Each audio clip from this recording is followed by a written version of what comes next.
नहमदुहु व नुसल्ली व नुसल्लिमु अला रसूलिहिल करीम अम्मा बाद फ़अऊज़ु बिल्लाहि मिनश शैतानिर रजीम बिस्मिल्लाहिर रहमानिर रहीम अन्नबिय्यु औला बिल मुमिनीना मिन अनफुसिहिम व क़ाल तआला वल्लाहु यासिमुका मिनन नास व क़ाल तआला इन्ना कफ़ैनाकल मुस्तहज़िईन व क़ाल अन्नबिय्यु सल्लल्लाहु अलैहि वसल्लम इन्ना रिसालत वन्नुबुव्वत क़द इनक़तअत फ़ला रसूल बअदी वला नबी व क़ाल अलैहिस्सलातु वस्सलाम ला युमिनु अहदुकुम हत्ता अकूना अहब्बा इलैहि मिन वालिदिही व वलदिही वन्नासि अजमाइन औ कमा क़ाल अलैहिस्सलातु वस्सलाम सदक़ल्लाहु व सदक़ रसूलुहुन नबियुल करीम व नहनु अला ज़ालिका लमिनश शाहिदीन वश्शाकिरीन वल्हम्दुलिल्लाहि रब्बिल आलमीन। काबिल एहतराम दोस्तों, कुरान मुक़द्दस की आयात में से 3 आयतों के कुछ हिस्से आपके सामने तिलावत किए हैं और नबी रहमत इमामुल अंबिया ख़ातमुल अंबिया हज़रत मुहम्मद मुस्तफ़ा अहमद मुज्तबा सल्लल्लाहु अलैहि वसल्लम की अहादीस में से 2 हदीसें आपके सामने तिलावत की हैं। आयात की तफसीर बयान करने से पहले और दीगर तफसीलात को बयान करने से पहले अहादीस की तशरीह और अहादीस से मुतल्लिक़ा दीगर तफसीलात को बयान करने से पहले एक दरख्वास्त पेश करता हूँ। शरई हुक्म है कि जब रसूल पाक सल्लल्लाहु अलैहि वसल्लम का नाम लिया जाए, यानी मोहम्मद अहमद ये नाम लिया जाए, तो दुरूद पाक पढ़ना वाजिब होता है। रबीउल अव्वल में मुझे लाहौर में एक सरकारी इदारे ने सीरतुन नबी के उन्वान पर बयान की दावत दी। मैं चला गया तो स्टेज पर उनके अफसरान मौजूद थे, नीचे उनका मजमा मौजूद था। उन्वान सीरतुन नबी था। नात शरीफ हुई और नात के दौरान में मुख्तलिफ़ अहबाब के मुख्तसर बयानात भी होते रहे।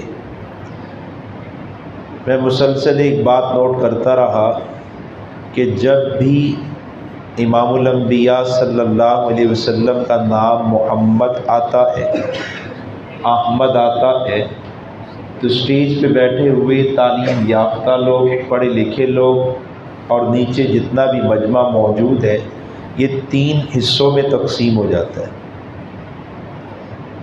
इस सारे मजमे में एक तबका वो है जो रहमत दो आलम सल्लल्लाहु अलैहि वसल्लम का नाम सुनता है तो खामोश रहता है, दुरूद पाक नहीं पढ़ता। दूसरा तबका वो है जो हुजूर पाक सल्लल्लाहु अलैहि वसल्लम का नाम सुनता है तो दुरूद पाक पढ़ता है, अंगूठे नहीं चूमता। और तीसरा तबका वो है जो नबी अलैहिस्सलाम का नाम सुनता है तो अंगूठे चूमता है लेकिन दुरूद पाक नहीं पढ़ता। और एक और तबका भी था जो दुरूद पाक भी पढ़ता था और अंगूठे भी चूमता था। यानी हुजूर का नाम आता है तो अपने अंगूठों को यूँ बोसा देता है, अपनी आँखों पे लगाता है। मुझे बात का मौका मिला तो मैंने अर्ज़ किया कि बाज़ चीज़ें ऐसी हैं जो उम्मत मुस्लिमा में मुश्तरका हैं, जिनमें किसी को कोई इख्तलाफ नहीं है। हम कम अज़ कम उम्मत के मुश्तरकात पर जमा हो जाएं, इख्तलाफी बातें कम होती जाएंगी। उनमें से एक बात ये है कि नबी अलैहिस्सलाम का नामी इसमें गरामी मोहम्मद या अहमद लिया जाए। नाम क्या है? मोहम्मद, हा पर शद है, मोहम्मद या अहमद। आज हुजूर इस्लाम का नाम लेने की सआदत तो हम लेते हैं, लेकिन हमें पूरा सही नाम लेना नहीं आता। हुजूर का नाम अपनी औलाद के नामों के साथ लगाते हैं, लेकिन नाम का तलफ़्फ़ुज़ सही नहीं करते। मोहम्मद अहमद, मोहम्मद बशीर, ये मोहम्मद मुफ्ती साहब से पूछे कोई चीज़ नहीं है। मोहम्मद, बशीर अहमद, अहमद कोई लफ्ज़ नहीं है। बशीर अहमद, हुजूर का नाम लिया जाए सही ना लिया जाए तो बड़ी माहरूमी की बात है। तो मैंने कहा हुजूर का नाम जब भी आए, जिस मजलिस में भी लिया जाए, तो एक बात तो मुश्तरका है कि सरकार पर दुरूद पाक पढ़ना वाजिब हो जाता है। यानी अगर दुरूद पाक ना पढ़ा जाए तो आदमी गुनाहगार होता है। आगे अगर किसी का इख्तलाफ है अंगूठे चूमने में, तो इख्तलाफी बातें अगर आप छोड़ते हैं तो कम अज़ कम आप मुश्तरकात पर तो आएँ। ये तो बरेलवी हो, अहले हदीस हो, देवबंदी हो, जमात इस्लामी का हो, तंजीम इस्लामी का हो, जो भी तबका है, आप पूछें हुजूर का नाम आए तो क्या करना चाहिए, शरई हुक्म क्या है, जो असल शरई हुक्म है वो क्या है, जिसमें किसी को कोई इख्तलाफ नहीं, जो सहाबा ने मजमूई तौर पर किया और वहाँ से हम तक पहुँचा, वो अमल कौन सा है। तो सब जमातों के मसलकों के उलमा और मुफ्ती एक बात आपको कहेंगे कि जब नाम आए तो दुरूद पाक पढ़ना वाजिब है, ज़रूरी है। मैंने हुजूर का नाम लिया तो मेरी तवज्जो फ़ौरन इसी बात की तरफ गई कि जो सरकार के नाम और तज़किरे को सुनने आए हैं, इनमें कितने लोग हैं जिन्होंने हुजूर का नाम सुनते ही दुरूद पाक पढ़ा है। जिन्होंने पढ़ा खुशनसीब है, जिन्होंने नहीं पढ़ा तो अब पढ़ लें, मजलिस बाकी है। नबी अलैहिस्सलाम पर दरूद पढ़ लें सल्लल्लाहु अलैहि वसल्लम। अल्लाह ताला हमें दरूद पाक की कसरत करने की तौफीक अता फरमा दे।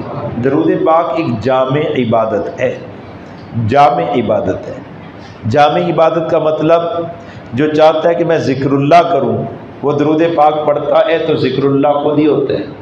हम दरूद पढ़ते हैं तो लफ्ज़ अल्लाह आता है कि नहीं? पढ़िए, आप कोई दरूद पाक पढ़िए, सल्लल्लाहु, तो अल्लाह को कहते हैं। अल्लाहुम्मा सल्ली अला, तो दरूद पाक ज़िक्रुल्लाह है और दरूद पाक ज़िक्र रसूल भी है, जामे इबादत है। अल्लाह का ज़िक्र भी है, रसूल पाक का ज़िक्र भी है। और दरूद पाक इस्तिग़फ़ार का काम भी देता है कि अगर कोई चाहे मेरे गुनाह माफ़ हो जाएं तो दरूद पाक पढ़े।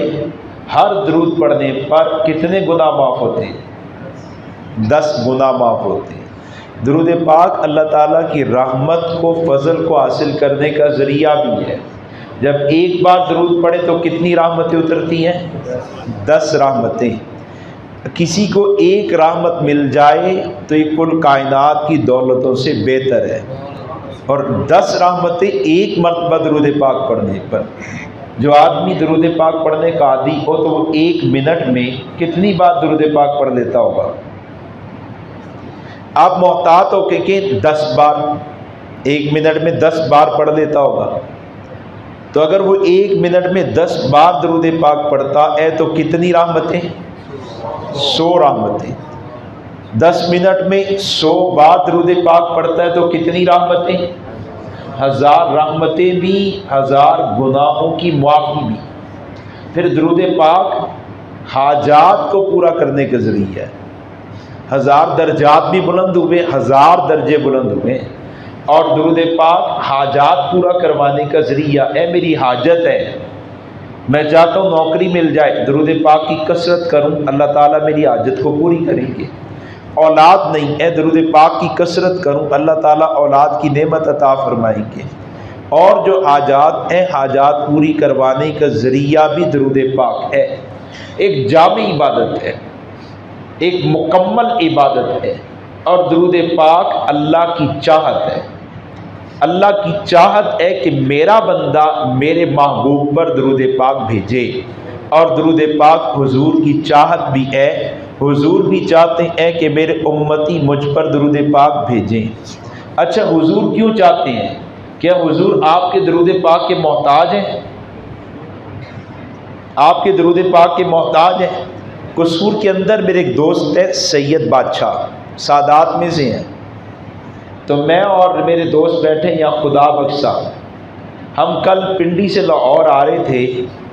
तो मैंने बातचीत के दौरान कहा कि वो जो सैयद बादशाह हैं, जो हमारे दोस्त हैं सादात में से, मालदार आदमी हैं। कहते वो कैसे? मैंने कहा कि उनके बाप के पास काफ़ी माल है, जायदाद काफ़ी है। कहने लगा नहीं, वो तो फ़लाँ नौकरी कर रहे थे, फ़लाँ नौकरी, छोटी नौकरियां कर रहे थे मामूली तनख्वाहों पर। मैंने कहा बाप के पास बहुत कुछ है लेकिन बाप ने अभी दिया नहीं है। क्यों? मैंने कहा शायद बाप के जहन में ये बात हो, बाप की चाहत ये हो कि मेरा बेटा खुद कमाए ताकि इसे माल की कदर आ जाए। मेरा माल तो इसे मिलना ही है, कदरदान तब होगा जब कुछ माल की कदर होगी, खुद कमाएगा। बाप की चाहत ही है कि मेरा बेटा अपने पाँव पर खड़ा हो जाए, मेरे माल की तरफ ना देखे। तो बेटे को कमाने पे लगाया है, किसके लिए? बेटे के लिए।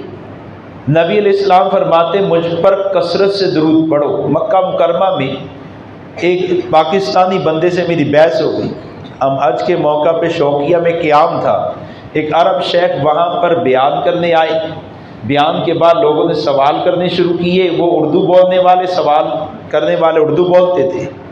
सवाल करने शुरू किए तो तर्जुमान कुछ बिगड़ा हुआ आदमी था, जिसको उलमा पर और पुराने उलमा पर, माहिरीन पर एतमाद कम था, कंपाउंडरों पर एतमाद ज़्यादा था। एक होता माहिर फन डॉक्टर और एक होता कंपाउंडर। बाज़ लोग कहते हैं कि मैं डॉक्टर पर एतमाद नहीं करूँगा, कंपाउंडर पर एतमाद करूँगा। मैं इंजीनियर पर एतमाद नहीं करूँगा, सुपरवाइज़र पर एतमाद करूँगा। एक माहिर फ़न होता है जिसे आप फ़कीह कहते हैं, बड़ा आलिम कहते हैं। तो अगर कोई बंदा के वो बड़ा जो आलिम है, जो माहिर फ़न है, उस पर एतमाद नहीं। हाँ, आज के दौर का जो मौलवी, जिस बेचारे को तर्जमा सीखने के लिए भी 8 साल 10 साल लग गए, मैं उसकी बात को ज़्यादा लूँगा, पुराने बुज़ुर्गों की बात को कम लूँगा। तो ये दिमाग का थोड़ा पैंचर आदमी है, इसके दिमाग के पुर्जे थोड़े हिले हुए हैं। तो ऐसे ही बंदा वहाँ खड़ा तर्जुमानी कर रहे हैं। तो बात आ गई नबी अलैहिस्सलाम के अंबिया, नेक लोगों और अल्लाह के वलियों, बल्कि हर एक जो जा चुका है उसके लिए इसाले सवाब की। तो सवाल किया गया कि इसाले सवाब हो सकता है? मरने वाले को सवाब भेजा जा सकता है? तो शेख ने जवाब दिया हाँ, सवाब तो भेजा जा सकता है, आमाल का सवाब भेजा जा सकता है। तर्जुमान ने जब तर्जुमा किया तो कहता है कि शेख फरमाते हैं आमाल का सवाब मुर्दे को नहीं पहुंचता। तो मैं खड़ा हो गया, मैंने कहा जनाब शेख तो आपके कुछ और कह रहे हैं, आप हमारे सादा लोगों को कोई और जवाब दे रहे हैं। उसने फिर मुझे जवाब दिया, मैंने फिर सवाल किया तो आगे उसने कहा कि भाई अंबिया भी बाद वालों के मोहताज होते हैं, इसलिए तो हुजूर फरमाते कि मुझ पे दरूद पाक पढ़ो। मैंने कहा दरवेश आदमी, हुजूर उम्मत के मोहताज नहीं है। हुजूर जो फरमा रहे हैं कि बाद वाले मेरी उम्मत मुझ पर दरूद पाक पढ़े, इस वजह से नहीं कि हुजूर हमारे मोहताज हैं, बल्कि सरकार इस वजह से दरूद पाक पढ़ने की तरगीब दे रही हैं ताकि उम्मती दरूद पढ़ के दर्जात पा जाए, अल्लाह की रहमतें पा जाए, अल्लाह का फजल पा जाए। जितनी अहादीस फ़ज़ाइल दरूद पर हैं उसमें क्या मिलता है कि उम्मती दरूद पढ़ेगा तो हुजूर के 10 दर्जे बुलंद होंगे या उम्मती के? उम्मती के। गुनाह किसके माफ़ होंगे? उम्मती के। रब के कौन करीब होगा? उम्मती। पुल सिरात से किसका गुजरना आसान होगा? उम्मती। यानी हुजूर जानते कि मैं अल्लाह के यहाँ इतनी महबूबियत का मुकाम रखता हूँ कि अगर मेरा उम्मती मुझ पर दुरूद पाक पढ़ेगा तो मेरे उम्मती पर रब का फजल हो जाएगा। और हुजूर की चाहत है कि मेरे उम्मती पर रब का फजल हो, मेरे उम्मती पर रब की रहमत नाजिल हो। तो बहरहाल जब भी दुरूद नबी अलैहिस्सलाम का नाम आए तो दुरूद पाक ज़रूर पढ़ा करें और कोशिश किया करें कि कसरत के साथ दुरूद पाक पढ़ते रहें। मकबूल इबादत है, ये इबादत रद्द नहीं होती। मैं दरूद पाक पढ़ता हूँ सल्लल्लाहु अलैहि वसल्लम और नीयत ये है कि सुनने वाले मुझे नेक कहें, और सुनने वाले कहें कि यार मौलवी साहब तो दरूद पढ़ देने माशाल्लाह नेक आदमी ने, रियाकारी की नीयत से पढ़ा है। खुदा की कसम दरूद ऐसी इबादत है जो रियाकारी की नीयत से हो तब भी कबूल हो जाती है, क्योंकि ये तो अल्लाह से दुआ है ना कि अल्लाह अपने नबी के दर्जात को बुलंद कर दे। जब अल्लाह से दुआ की, अल्लाह के महबूब के दर्जात की बुलंदी की, तो बंदे की अगरचे नीयत में फतूर है, लेकिन रब अपने महबूब के लिए की गई दुआ को कबूल फरमा लेती है। अल्लाह हमें कसरत से दरूद पाक पढ़ने की तौफीक अता फरमाए। 3 आयतें पढ़ी दोस्तों। पहली आयत अन्नबिय्यु औला बिल मुमिनीना मिन अनफुसिहिम। इस आयत में अल्लाह करीम ने अपने हबीब के उस हक को बयान किया है जो उनका हक उनकी उम्मत पर बनता है। दूसरी आयत वल्लाहु यासिमुका मिनन नास, और तीसरी आयत इन्ना कफैना कल मुस्तहज़िईन। इन 2 आयतों में अल्लाह ने उम्मती को, अपने बंदे को नबी के बारे में जिम्मेदारी से आगाह किया है कि नबी के बारे में उम्मती की जिम्मेदारी क्या है, उम्मती का किरदार क्या होना चाहिए। पहली आयत अन्नबिय्यु औला बिल मुमिनीना, अन्नबिय्यु औला बिल मुमिनीना मिन अनफुसिहिम। नबी मोमिनों को अपनी जान से भी ज़्यादा अजीज़ है, ये हक़ के रसूल है। उम्मती पर नबी का हक़ कितना है कि उम्मती का अपनी जान पर इतना हक़ नहीं है जितना नबी का उम्मती पर हक़ है। मेरी जान पर ऐसा हक़ नहीं, मुझ पर मेरे वालिदैन का, मेरी औलाद का, मेरे पीर का, उस्ताद का, तमाम ताल्लुक वालों का ऐसा हक़ नहीं है जैसा हक़ मुझ पर इमामुल अंबिया सल्लल्लाहु अलैहि वसल्लम की ज़ात पाक का है। मेरी जान से भी ज़्यादा अजीज़ मुझे हुजूर होने चाहिए, ये कुरान का फैसला है। एक तरफ जान जाती है और दूसरी तरफ सरकार की इज्जत का मसला है, तो बताइए जान जाएगी या हुजूर की इज्जत पर समझौता होगा? चली जाए, लेकिन सरकार की इज्जत पर कुछ समझौता नहीं हो सकता। और दोस्तों ये ज़ाब्ता है, मैं आप बखूबी जानते हैं, जिसके साथ भी ताल्लुक़ होता है उसका हक़ होता है। मेरा मुफ्ती साहब से ताल्लुक़ हुआ तो इस ताल्लुक़ की वजह से हक़ और बढ़ गया। बहैसियत मुसलमान भी इनका हक़ था, लेकिन ताल्लुक़ जुड़ा, यारी दोस्ती में तब्दील हुआ तो अब हक़ बढ़ गया। मेरा भाई से ताल्लुक़ है, भाई का मुझ पे हक़ है। मेरा माँ से ताल्लुक़ है, माँ का मुझ पर हक़ है। बाप से ताल्लुक़ है, बाप का मुझ पे हक़ है। पीर उस्ताद से ताल्लुक़ है, पीर उस्ताद का मुझ पे हक़ है। जिससे भी ताल्लुक़ होता है उसका हक़ होता है। हक़ अदा करने से ताल्लुक़ बढ़ता है, मोहब्बत में इजाफा होता है। और अगर हक़ की अदायगी में कोताही हो जाए, ताल्लुक़ कमज़ोर होता है, मोहब्बत कम हो जाती है। हज़रत आप नात पढ़ते हैं, आप तो इधर आए ना, आप तो चुने हुए लोग हैं, तो इनको तो हुजूर की सना, हुजूर की तारीफ़, हुजूर की ज़ात के लिए बोलना भी ये अल्लाह की तौफीक से होता है। तो हक़ अदा करने से ताल्लुक़ बढ़ता है, मोहब्बत बढ़ती है, अपनायत में इजाफा होता है। और अगर आप हक़ की अदायगी में कोताही से काम लें, हक़ अदा ना करें, ताल्लुक़ कम होता है, मोहब्बत कम हो जाती है, और जो अपनायत है वह दूरी में तब्दील हो जाती है। दूसरी बात याद रखिएगा, दूसरी बात याद रखिएगा, जिसका मुकाम बड़ा होता है उसका हक़ ज़्यादा होता है, और उसका हक़ पहले भी होता है। जिसका मुकाम बड़ा है उसका हक़ ज़्यादा भी है, पहले भी है। उसका हक़ पहले अदा करना ये भी उसका हक़ है। मिसाल के तौर पर माँ और बेटी को ले, बड़ा मुकाम किसका है? माँ का। माँ का भी हक़ है, बेटी का भी हक़ है, लेकिन बड़ा मुकाम माँ का। पहले माँ का हक़ अदा करेंगे, फिर बेटी का हक़।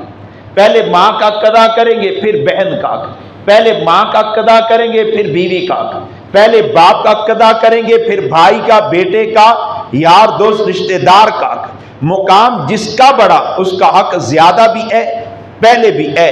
और मेरा और आपका जिससे जो ताल्लुक़ है, उन तमाम ताल्लुक़ वालों में सबसे बड़ा मुकाम जनाब मोहम्मद करीम सल्लल्लाहु अलैहि वसल्लम की ज़ात का है।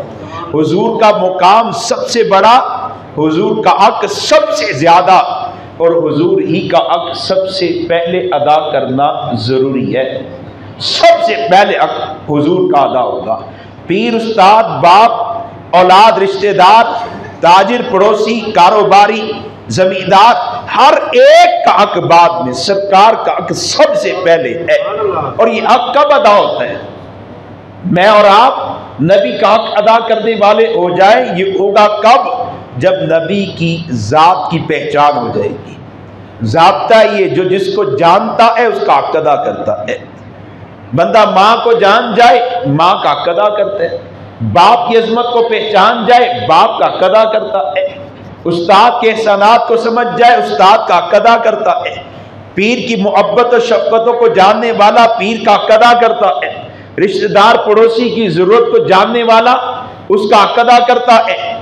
मोहब्बत वाले की मोहब्बतों को, वफाओं को जानने वाला उसका हक अदा करता है। हजरात, सहाबा सहाबियात इमामुल अंबिया को पहचान गए, नबी के कमालात, नबी की अजमतों को जान गए, नबी अलैहिस्सलाम की मोहब्बतों को पहचान गए, आपकी वफाओं को जान गए। नबी ने उम्मत की वजह से जिन मसाइब का सामना किया, सहाबा मसाइब को जानने वाले, जिन मुश्किलात को बर्दाश्त किया, सहाबा मुश्किलात को जानने वाले, वो नबी की जात को पहचान गए। आप देखते हैं हर एक सहाबी ने, हर एक सहाबिया ने कमली वाले के हर एक हक को कामिल दर्जे में अदा किया है। जाते पैगंबर के हक की वजह से अगर सहाबा से माल मांगा गया, माल दबाया या लगा दिया।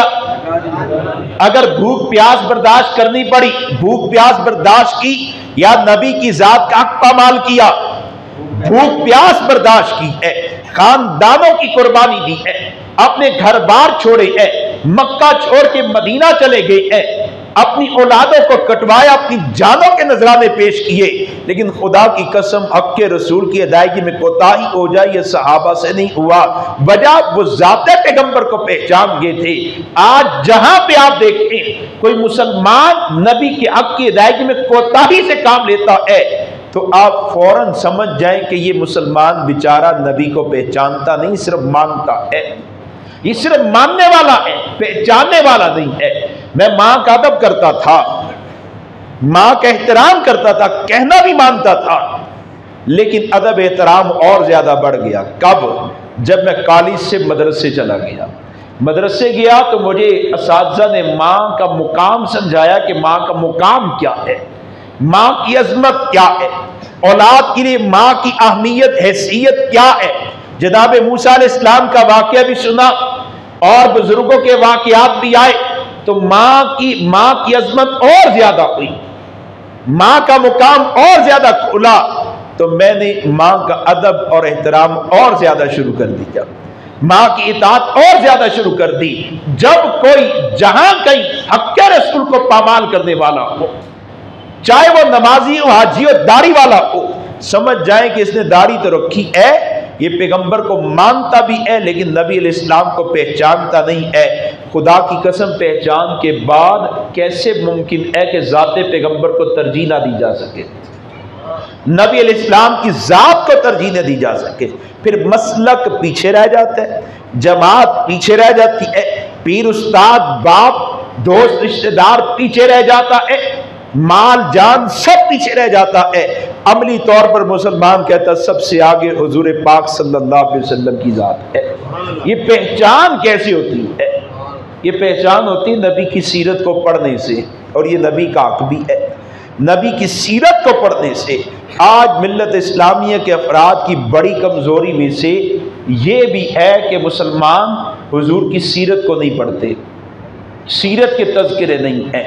सीरत पढ़ ली जाए, नबी अलैहिस्सलाम के कमालात, सीरत सिर्फ अहादीस पढ़ने का नाम भी नहीं है कि आप आमाल की फ़ज़ाइल में कुछ अहादीस पढ़ लें, ये सीरत का पूरा इसका नाम नहीं है। नबी अलैहिस्सलाम ने नमाज के फ़ज़ाइल में जो बातें बयान की वो भी पढ़नी है, कुरान के फ़ज़ाइल में जो बातें बयान की वो भी पढ़नी है, हज के फ़ज़ाइल में जो आपने बात की वो भी पढ़नी है। लेकिन साथ साथ नबी के कमालात क्या हैं, नबी अलैहिस्सलाम के मौजज़ात क्या है, नबी अलैहिस्सलाम के अखलाक क्या है, नबी अलैहिस्सलाम की दीगर तालीमात क्या है, नबी अलैहिस्सलाम की मुआशरत क्या है, नबी अलैहिस्सलाम की तिजारत क्या है, नबी अलैहिस्सलाम के असहाब कौन है, नबी की अज़वाज कौन है, नबी की औलाद क्या है।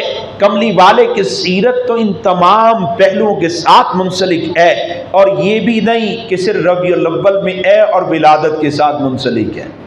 विलादत भी सीरत का एक हिस्सा है। सरकार की सीरत विलादत से शुरू नहीं होती, सरकार की सीरत का तज़किरा आलम अरवा से होता है।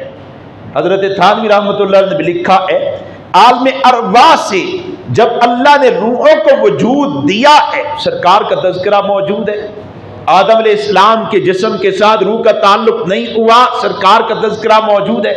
आदम अलैहिस्सलाम से भूल हुई, भूल पर माफी हुई, नबी अलैहिस्सलाम का तज़किरा मौजूद है। अंबिया दुनिया में आए, नबी का तज़किरा मौजूद है। हजरत ईसा आए, बिशारत हुजूर की वाज़े अल्फाज में दी, नाम के साथ दी, नबी का तज़किरा आपकी विलादत से पहले, आपकी आमद से पहले मौजूद है। फिर आपकी विलादत से पहले के जो अजायबात है, हालात है, नबी अलैहिस्सलाम की सीरत का हिस्सा है। अरब के हालात नबी की सीरत का हिस्सा है। नबी अलैहिस्सलाम की विलादत सीरत का हिस्सा है।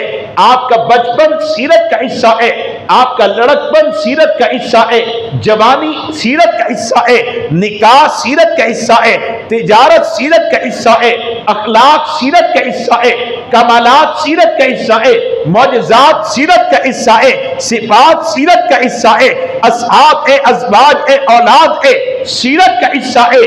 कमली वाले का विसाल है, सीरत का हिस्सा है। कब्र की जिंदगी सीरत का हिस्सा है। माशर के उरूज सीरत का हिस्सा है। अल्लाह के हबीब जन्नत में चले जाएंगे, अल्लाह की कसम हुजूर की सीरत तो वहां पे भी है, तज़किरा वहां पे भी है। आलम अरबा से तज़किरा शुरू होता है, आपका जिक्र पाक शुरू होता है, और जन्नत में जाने तक आपका जिक्र रहता है। ये पूरी जिंदगी को और पूरी सीरत को पढ़ने से नूरे ईमान बढ़ जाता है, ईमान का नूर बढ़ जाता है। मैं चाहूं आप चाहें नूरे ईमान बढ़े, सीरत को पढ़िए। मैं आप चाहें ईमान महफूज हो जाए, ईमान बच जाए, सीरत को पढ़िए। मैं आप चाहे हमारा किरदार बदल जाए, खुदा की कसम सीरत को पढ़िए। किरदार बदलने में जो नबी की सीरत का दखल है, आपकी इबादत का दखल नहीं है, आपके मुराकबे का वो दखल नहीं है। सहाबा के किरदार यूं फौरी तौर पर बदले है, नबी का किरदार सामने मौजूद है।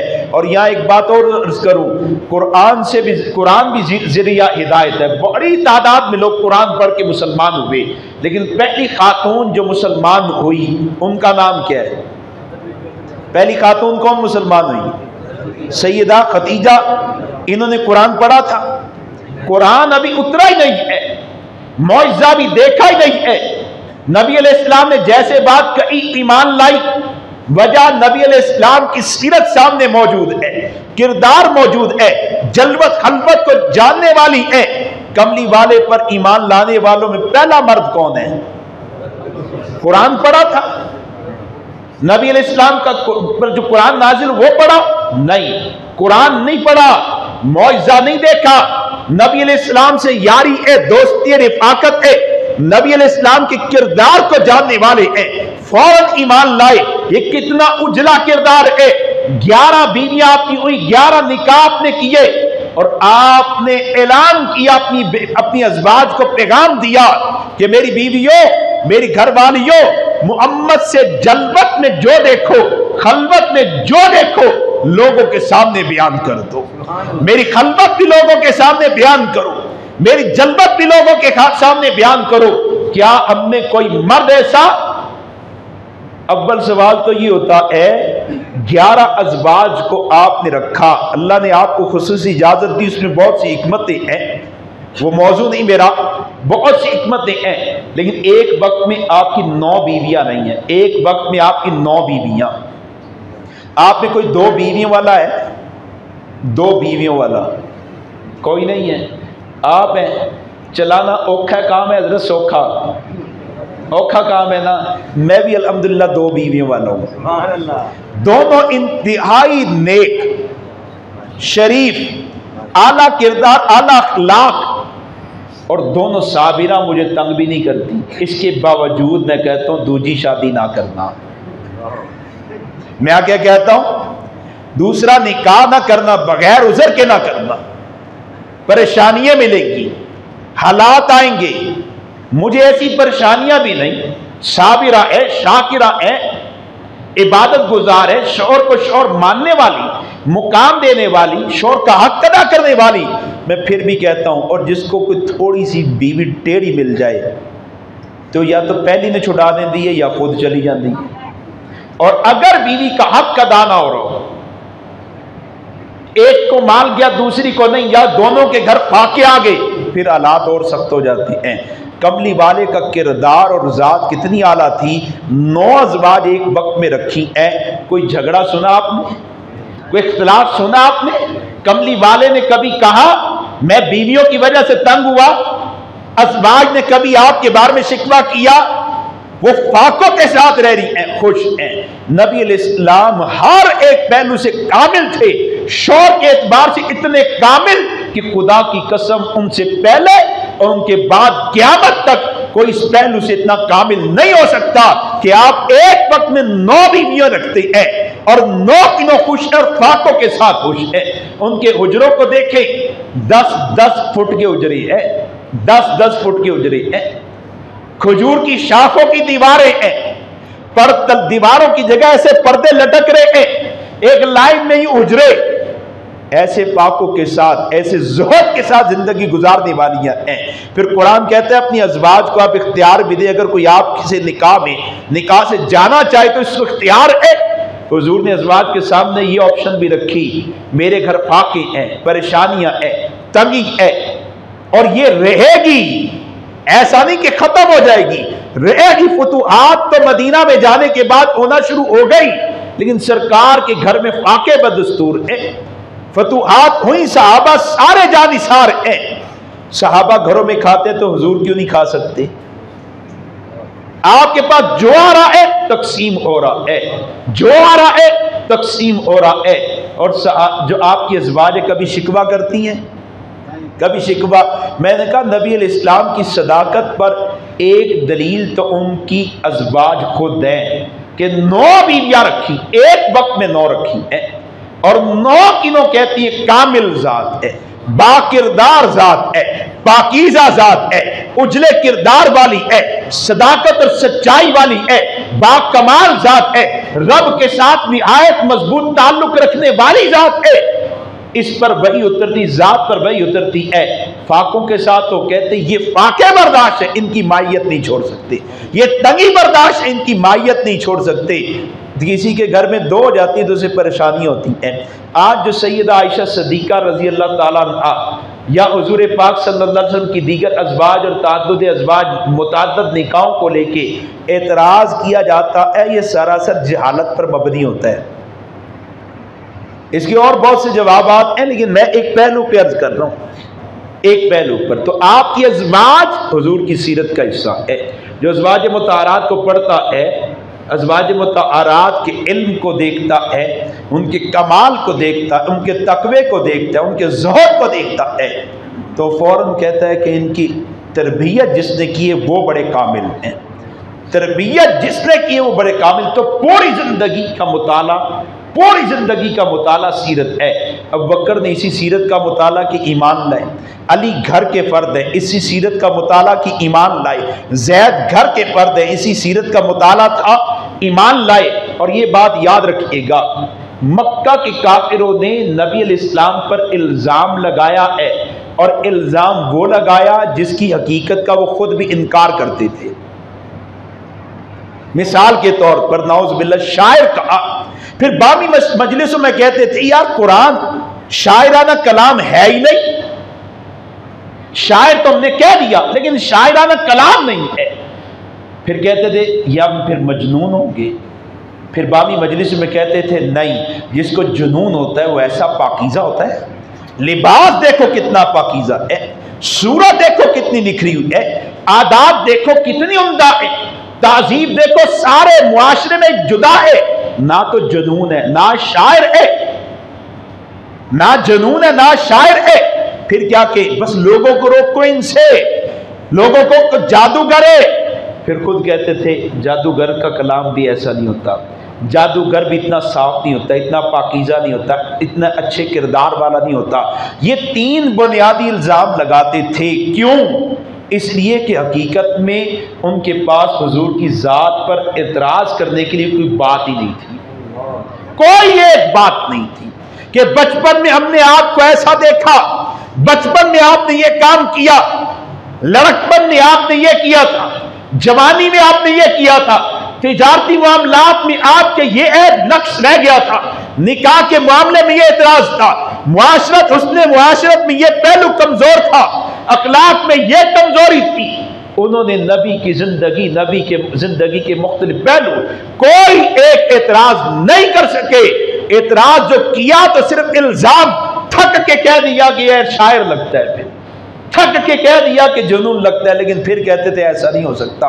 इसलिए जो शायर जो जमाने के शेर शेरी को जानते थे वो भी हुजूर का कलाम सुनते थे तो फौरन ईमान ले आते थे, आपकी जात के करीब होते थे तो फौरन ईमान ले आते थे।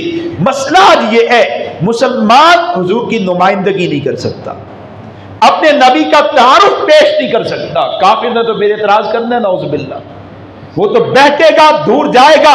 पहला तकाजा नबी का, पहला हक हम पर ये है, ईमान लाए, नबी की जात को पहचान जाए, कमली वाले की सीरत को पढ़े, समझे, अपनाए, इस सीरत को फैलाए और इस सीरत का दिफा करे। खुदा की कसम हिदायत आम हो जाएगी, हिदायत आम हो जाएगी।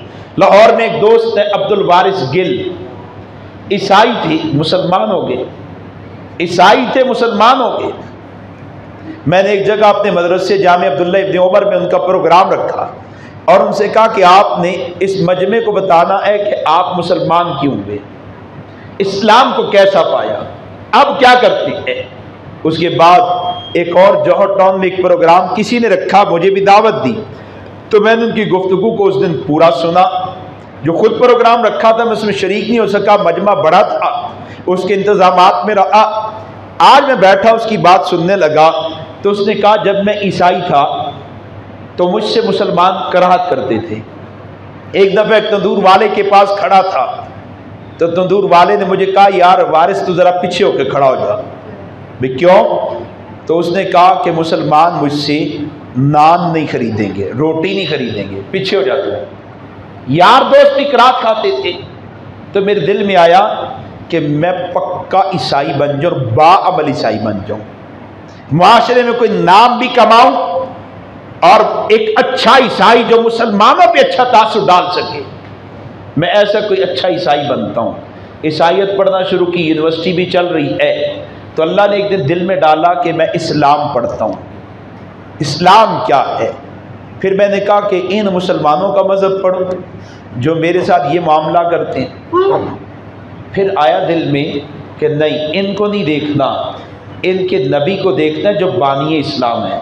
उर्दू बाज़ार गया, मकतबे वाले से कहा कि मैंने ईसाई और मैंने तुम्हारे नबी की सीरत पर किताब पढ़नी है, कोई किताब दे दो। और मैंने तासुब की वजह से, नफरत की वजह से, तौहीन की नीयत से नहीं, बस सीखना चाहता हूँ वो कौन थे, क्या थे, कोई किताब दो।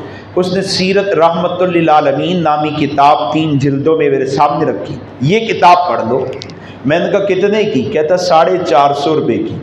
मैंने पैसे पूसे निकाले तो 350 रुपये निकले। मैंने कहा यार मेरे पास तो 350 हैं। उसने कहा नहीं 450। मैंने कहा कोई रियायत कर दो। तो उस मुसलमान ने कहा नहीं, जितनी रियायत हो सकती थी वो करती है। अब्दुल वारिस का दिल फिर टूट गया कि ये मुसलमान है। वापिस आया, लेकिन फिर दिल में आया कि नहीं यार, मैंने इसको नहीं देखना, नबी को देखना है, बानिया मजहब को देखना है। मैं फिर पैसे जमा करके पहुंचा, किताब खरीदी, मुताला किया, दिल को इंशिरा मिला, शरा सदर हुआ, दिल ने कहा हुजूर सच्चे है, और मैंने फिर इस्लाम कबूल कर लिया। और उसके बाद मैं दावत ईमान की मेहनत में लगा, गैर मुस्लिमों को इस्लाम ईमान की दावत देने लगा। और अल्हम्दुलिल्लाह मुसलमानों में वही चूड़ा हूँ जिसके हाथ पर 1200 काफिर मुसलमान हो चुके हैं। 1200 काफिर मुसलमान हो चुके हैं। मैंने कहा अब्दुल वारिस यार आपके पास कौन सा गुर है,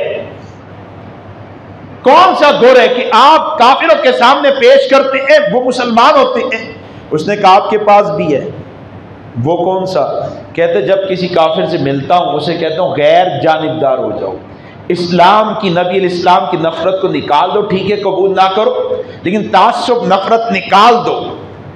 और फिर एक किताब पेश कर दो, इस किताब का मुताला कर दो और 90% केस ऐसे है कि बंदा मुसलमान हो जाता है। मैंने कहा कौन सी किताब देते हो? कहता है नबी की सीरत पर कोई किताब दे देता हूँ, नबी इस्लाम की सीरत पर कोई किताब दे देता हूँ, मुसलमान हो जाता है।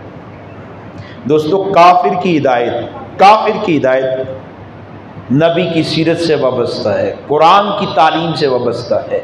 इसलिए मैं आपसे पहला तकाजा करता हूँ कि आज इस प्रोग्राम से नीयत करके जाए कि सरकार की सीरत को पढ़ना है। मौजूदा हालात का भी ये तकाजा है। तौहीन रिसालत हुई है और माजी में भी हुई है। हमसे पहला तकाजा, तुम तो नबी के हो, तुम तो अपने नबी को पहचानो, नबी की अजमतों को पहचानो, नबी की सीरत को अपनाओ भी, फैलाओ भी, बचाओ भी। ये पहला तकाजा है। नबी इस्लाम की सीरत को आप पढ़ लीजिए। आप में से कोई ऐसा फर्द ना हो जिसके घर में नबी की सीरत पर किताब ना हो।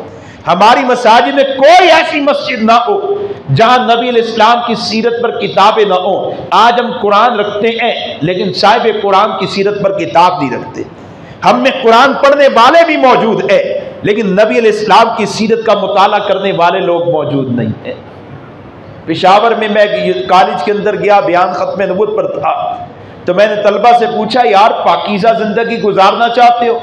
कहते जी बिल्कुल। मैंने कहा उसके लिए तुम्हें पाकीज़ा जिंदगी वाले की जिंदगी का मुताला करना होगा। किसकी जिंदगी पाकीज़ा? हुजूर की। मैंने कहा हुजूर की ज़िंदगी का मुताला किया है? लंबी बातें की, खुलासा अर्ज कर रहा हूँ। हुजूर की ज़िंदगी का मुताला किया है? बच्चों ने कहा नहीं। ये 18, 19, 20, 21 साल के जवान हुजूर को नहीं पढ़ पाए? नहीं। मैंने कहा अच्छा कुरान पढ़ा है? जी पढ़ा है। हुजूर को नहीं पढ़ा? नहीं। मैंने कहा काफिर तुमसे पूछे कौन हो तो क्या कहोगे? कहते मुसलमान है। वे मुसलमानों के अकायद क्या? अल्लाह एक है, अंबिया दुनिया में आए मानते हैं, फरिश्ते खुदा की मखलूक है, जन्नत है, जहन्नुम है। मैंने कहा क्या तुमने अल्लाह को देखा है? नहीं देखा। नबियों को देखा है? नहीं देखा। फरिश्तों को देखा है? नहीं। जन्नत जहन्नुम को देखा है? नहीं। क्यों मानते हो जब देखा ही नहीं? वो गैर मुस्लिम पूछते क्यों मानते हो, तो क्या जवाब दोगे? एक ने कहा हमारा अकीदा है। मैंने कहा ये जवाब तो हिंदू ईसाई के पास भी है। दूसरे ने कहा कुरान की वजह से। मैंने कहा कुरान क्या है? कहते अल्लाह की किताब। ये तुम्हें किसने कहा अल्लाह की किताब? खामोश।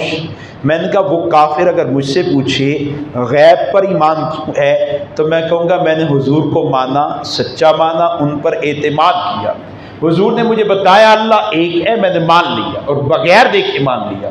सरकार ने बताया 1,24,000 अंबिया आपके कहने पर बिला देखे माना है।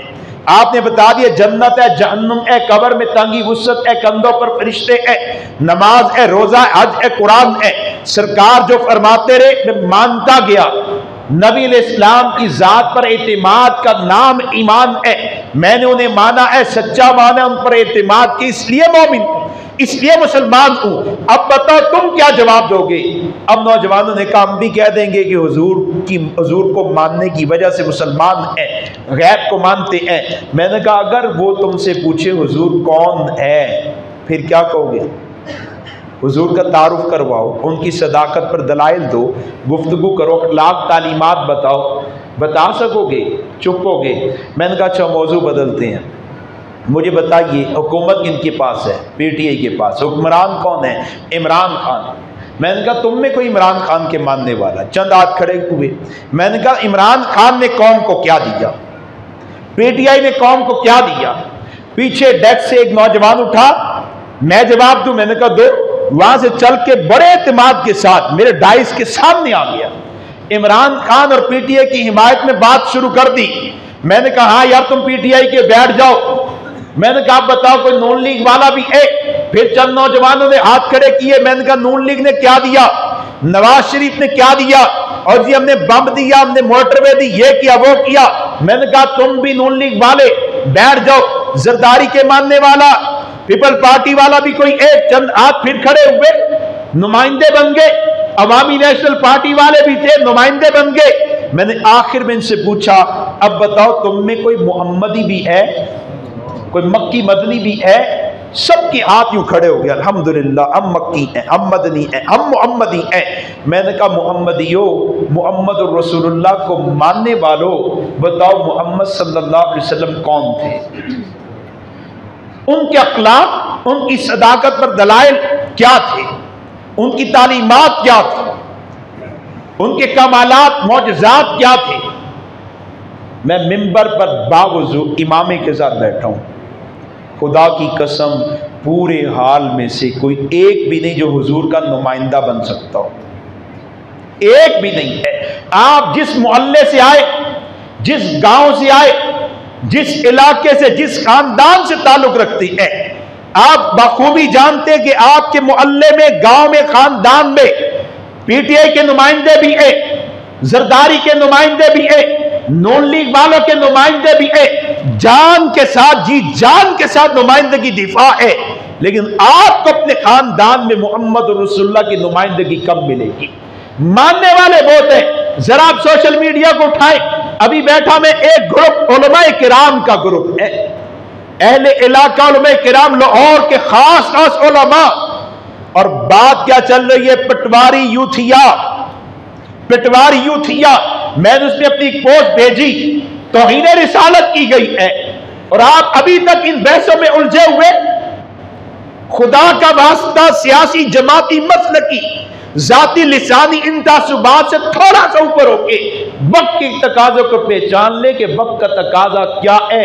अल्लाह की कसम, जो हुजूर को पहचान जाता है वो सियासी मसाइल से पिछड़ जाता है। पिछड़ने से मुराद बहस मुबासा नहीं करता, दीन का तरफदार रहता है, दीनदारों का तरफदार रहता है। जो हुजूर के नुमाइंदे, उन्हीं के साथ इजहार वफादारी करता है, उन्हीं का साथ देता है। तो बहरहाल आप नियत करके जाए कि हुजूर इस्लाम की सीरत को पढ़ेंगे। इस सीरत को पढ़ने से आपके अंदर एक नुमाया तब्दीली आएगी कि आपका किरदार बदलना शुरू हो जाएगा, किरदार अखलाक बदलना शुरू हो जाएगा। दूसरी बड़ी तब्दीली आएगी कि आपका मन चाहेगा कि मैं सरकार के हुकूक अदा करूं, सरकार के जो जो हुकूक मुझ पे मैं अदा करूं। फिर आप तलाश करेंगे, आपको मिलेगा हुजूर से मोहब्बत, हुजूर का हक है।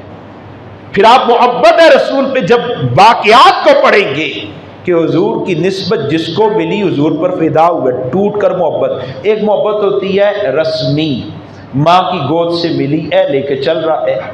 मुझे आपको जो मोहब्बत रसूल हासिल है वो माँ की गोद से मिली हुई है। जब पैदा होता है बच्चा तो कान में क्या कहा जाता है? आजान। और इस कान में, थक गए आप, इस कान में क्या थी? इकामत। आपकी ज़बान कौन सी है? पंजाबी, उर्दू? ताड़े कान च केड़ी अजान कही? उर्दू च, पंजाबी च, अरबी च? अरबी में। ये पंजाबी बोलने वाले माँ बाप, पंजाबी बोलने वाले, ये पैदा हुआ माँ बाप की ज़बान नहीं जानता, मादरी ज़बान पंजाबी में नहीं जानता, लेकिन इसके कान में अजान कहेगी पंजाबी में और उर्दू और अरबी में, इकामत कहेगी अरबी में। तो सवाल नहीं होता कि अल्लाह ये तो माँ बाप की ज़बान नहीं जानता, आप हुक्म करते अजान कहो और पंजाबी में कहो, ये तो कुछ भी नहीं जानता, फिर अजान कहने का हुक्म क्यों है? तो आपको जवाब आएगा कि मैं हकीम ज़ात हूं, मेरा कोई हुक्म हिकमत से खाली नहीं है। तुम समझते हो कि बच्चा समझता नहीं, हम जानते हैं कि बच्चा समझता है। जब इसके कान में आजान कहोगे, मेरा नाम लोगे, मेरे महबूब का नाम लोगे, तो इसके लाशऊर में रब और रसूल की मोहब्बत बैठ जाएगी। इसलिए आप मुसलमान के बच्चे में और काफिर के बच्चे में फर्क देखते हैं। अब तो साइंस कहती है बच्चा मां के पेट में हो तो मां की आदत को लेके आता है, मां की सेहत को लेके आता है, रंग को, रूप को लेके आता है। बच्चा मां के पेट में आता है तो डॉक्टर समझदार हो तो कहती है आपने ये गजा खानी है, सेहत आपकी होगी तो बच्चे की सेहत भी होगी, आपकी सेहत का असर बच्चे की सेहत पर पड़ेगा। और फिर समझदार हो तो कहती आपके अखलाक का असर भी बच्चे के अखलाक पर पड़ेगा। माँ जैसी होती बच्चा अमूमन वैसे अखलाक वाला होता है। माँ नेक शरीफ है, बच्चे के अंदर तबन शराफत आ जाती है। कहती आप चिड़चिड़ेपन का इजहार ना करें, ये काफिर डॉक्टर भी कहेगी। आप चिड़चिड़ेपन का इजहार ना करें, बच्चे के अंदर चिड़चिड़ापन आएगा। खुश मिजाज रहे, हंसी खुशी में रहे ताकि बच्चा हंसमुख हो, ये साइंस कहती है। तो इस्लाम ने तो शुरू में कह दिया कलमा पढ़ो, अजान कहोगे अल्लाह की मोहब्बत जाएगी, रसूल पाक की मोहब्बत जाएगी। जो मोहब्बत हमारे पास है ये तो अल्लाह की अता है, इसको बढ़ाने के लिए हमने क्या किया है। जब आप सीरत पढ़ते हैं और देखते हैं कि जिस चीज़ को हुजूर से निस्बत मिली वो हुजूर पर फिदा हुआ, हुजूर को जी जान से ज़्यादा अजीज़ रखना शुरू हो गया। अभी हम मदीना पाक में थे तो हमें बहुत सी चीज़ें देखने को मिली। फिर वाक़यात, सीरत के वाक़यात भी जगहों की मुनासबत से ज़हन में आने लगे। जैसे आप रियाजुल जन्ना में जाते हो तो एक सतून है, उसे कहते हैं हन्नाना, सतूने हन्नाना। इस जगह पर एक खजूर का तना था, हुजूर इसके साथ टेक लगा के इरशाद फरमाया करते थे, बयान किया करते थे। मदीना की एक औरत ने लकड़ी का मिंबर बनवा दिया, हुजूर ने इसको छोड़ा, लकड़ी के मिंबर पर तशरीफ़ ले गए तो सहाबा कहते हैं कि हमें मस्जिद नबवी में से रोने की आवाज़ें आई। कोई रो रहा है, दाएं देखा बाएं देखा, आगे पीछे कोई नहीं है। हुजूर मिंबर से लकड़ी के तने के पास गए, तना रो रहा है, तना बेजान है, लेकिन हुजूर से निस्बत मिली है तो मोहब्बत है, फिर जुदाई में रो पड़ा है। याकूर हुजूर पाक सल्लल्लाहु अलैहि वसल्लम की सवारी है। मैं एक और बात इस पर आखिर में जाकर अर्ज करूंगा। याकूर सवारी है और हुजूर से पहले ये एक यहूदी के पास है, दराज गोश गदा, यहूदी की सवारी है। यहूदी इस पर सवारी करता है, हुजूर मदीना आते हैं, उसको मालूम हुआ तो उसने आपकी तौहीन कर दी, आपकी तौहीन कर दी। ये याकूर जब हुजूर की सवारी बना तो कहने लगा अल्लाह के नबी, जब वो मुझ पर सवार था और उसने आपकी तौहीन की थी तो मैं बर्दाश्त नहीं कर सका, मैं बिदका अपने ऊपर से उछाल के उसे नीचे फेंक दिया। उसने मुझे मारा, मैंने मार बर्दाश्त की, लेकिन आपकी तौहीन बर्दाश्त नहीं की। अल्लाह के नबी फिर मुझ पर सवार था, फिर आपका जिक्र पाक आया, आपकी तौहीन कर बैठा, मैं फिर बिदका, उछला, अपने ऊपर से उछाल के नीचे फेंक दिया। उसने मुझे चारा देना बंद किया, पानी देना बंद किया। मैंने आपकी इज्जत के दिफा के लिए भूख प्यास बर्दाश्त की, लेकिन आपकी इज्जत पर समझौता नहीं किया। फिर अल्लाह ने इसे सिला क्या दिया है, यहूदी की सवारी है, अल्लाह ने हुजूर की सवारी बना दी है, हुजूर के पास पहुंचा दिया है। जो मोहम्मद और रसूलुल्लाह से वफा करने वाला है, खुदा की कसम रब उसको नवाजने वाला है। हुजूर की सवारी बना और फिर अल्लाह ने एजाज क्या दिया। हुजूर फरमाते याकूर अबू जर के घर जाओ, बुला के लाओ। ये सवारी, ये गधा दराज को जाता है, अबू जर के दरवाजे को बजाता है, बाहर आते हैं, पहचान जाते हैं मुझे हुजूर ने बुलाया है, हुजूर के दरबार में आ जाते हैं, आपके पास आ जाते हैं। और जब चारे के लिए मदीना से बाहर जाते हैं, यूं ये याकूर चेहरा नीचे करता है, मुंह नीचे करता है तो चारा सिमट के इसके मुंह के नीचे आ जाता है। मोहम्मद रसूलुल्लाह से वफा की है, अल्लाह ने नवाज दिया है। फिर हुजूर का विसाल हो गया तो याकूर हुजूर को तलाश करता है, मदीना में मिले नहीं। दूसरा दिन आया, फिर तलाश किया, मिले नहीं। तीसरा दिन आया, फिर तलाश किया, मिले नहीं। तो हुजूर की जुदाई का गम इस पर ऐसा सवार हुआ कि इसने मदीना के एक अंधे को वीरान कुएं के अंदर छलांग लगा दी, खुदकुशी कर गया।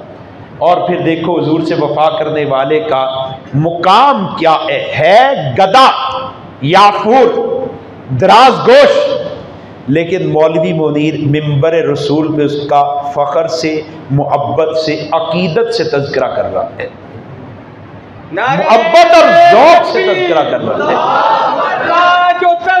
खत्मे नबूवत ताजदार खत्मे नबूवत मोहम्मद मुस्तफ़ा की खत्मे नबूवत, खत्मे नबूवत के मुनकरों पे लानत, गुस्ताखी करने वालों पे लानत, हुजूर के गुस्ताखों पे लानत।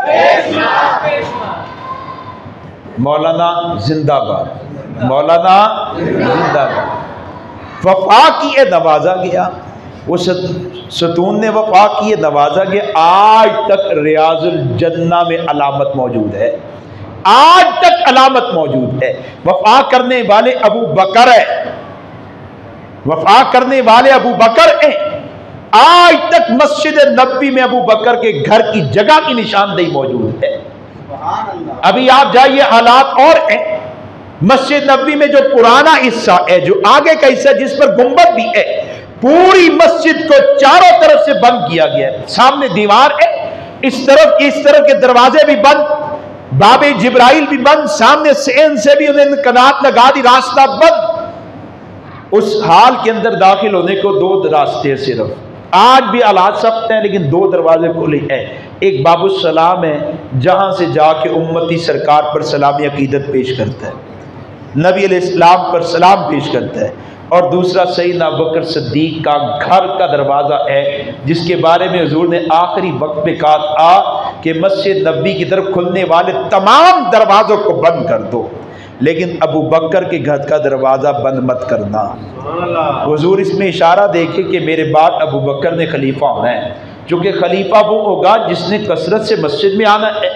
फिर मैं सारे दरवाजे बंद, अबू बकर का दरवाज़ा खुला रखना। अबू बकर का दरवाज़ा खुला है और आज 1450 साल के बाद भी खुला है। मैंने वहाँ पे अपने दोस्तों को कहा, जो सैयदना अबू बकर सिद्दीक की अज़मत का इनकार करने वाले हैं, वो मरदूद बख्त बदबख्त भी अगर मस्जिद में आना चाहें तो आएंगे इसी दरवाजे के नीचे से, आएंगे यहीं से। आज भी सिद्दीक अकबर का दर खुला हुआ है, काश इस दर से आके कोई हिदायत की राह भी ले जाए। तो बहरहाल वो सिद्दीक अकबर वफा करने वाले, अल्लाह ताला ने उनको कैसे नवाजा है। सरकार फरमाते हर एक का हक अदा कर दिया, लेकिन अबू बकर वो जिनका हक कौन अदा करेगा, बदला कौन देगा? अल्लाह। उनका बदल अल्लाह देंगे। नबी अलैहिस्सलाम से जिसको निस्बत मिली, जितनी गहरी होती गई, वो उतना नवाजा गया है, उतना नवाजा गया है। सरकार गुजर रहे हैं, नबी अलैहिस्सलाम जा रहे हैं, तो दरख्त, उन्होंने अल्लाह से अर्ज़ किया, अल्लाह तेरा महबूब हमारे सामने से गुजर जाए और हम उन पर सलाम पेश ना कर सके, हमें सआदत अता कर फरमा, कुव्वत अता फरमा, तेरे नबी पे सलाम पेश कर सके। अल्लाह ने कुव्वत दी है, ज़मीन चेरी है, दरख्त हुजूर की खिदमत में पहुँचे, सलाम पेश किया है, आपकी खिदमत में पहुँचे, सलाम पेश किया है, आपका दीदार किया है। जिस चीज़ को निस्बत मिली, जिस चीज़ को निस्बत मिली, उस चीज़ के भी वारे न्यारे हुए सआदतों को पा गई और उस चीज़ ने हुजूर से वफा की है। हुजूर का विसाल हो गया।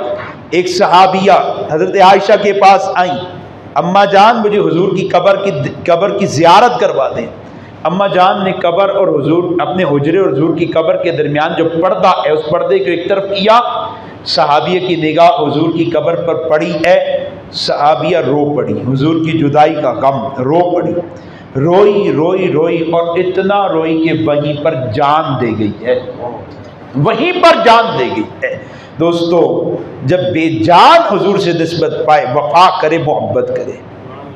हम तो शऊर रखने वाले हैं, हमें तो माँ की गोद से कलमा मिला है, हमें तो माँ की गोद से मोहम्मद रसूलुल्लाह की निस्बत मिली है। हमें कितनी वफा करनी होगी, हमें नबी अलैहिस्सलाम से कितनी वफा करनी होगी।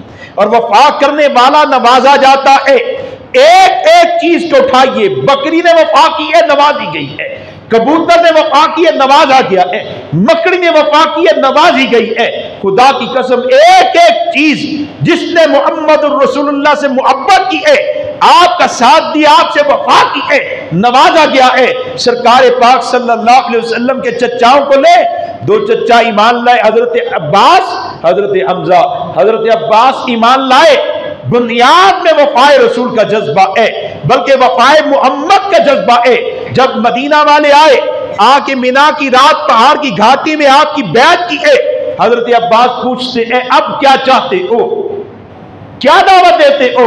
मदीना के लोगों ने कहा कि हम हुजूर को दावत देते मदीना आ जाए, मदीना आ जाए, हम मदीना में ले जाने आने की दावत दे रहे हैं। हजरत अब्बास ने कहा, जानते हो जिस जात को तुम दावत दे रहे हो, अगर ले गए तो पूरा अरब तुम्हारा दुश्मन बन जाएगा, पूरा अरब तुम्हारा दुश्मन बन जाएगा। तुम तो 100 से भी कम लोग हो, पूरे अरब से कैसे टक्कर लोगे?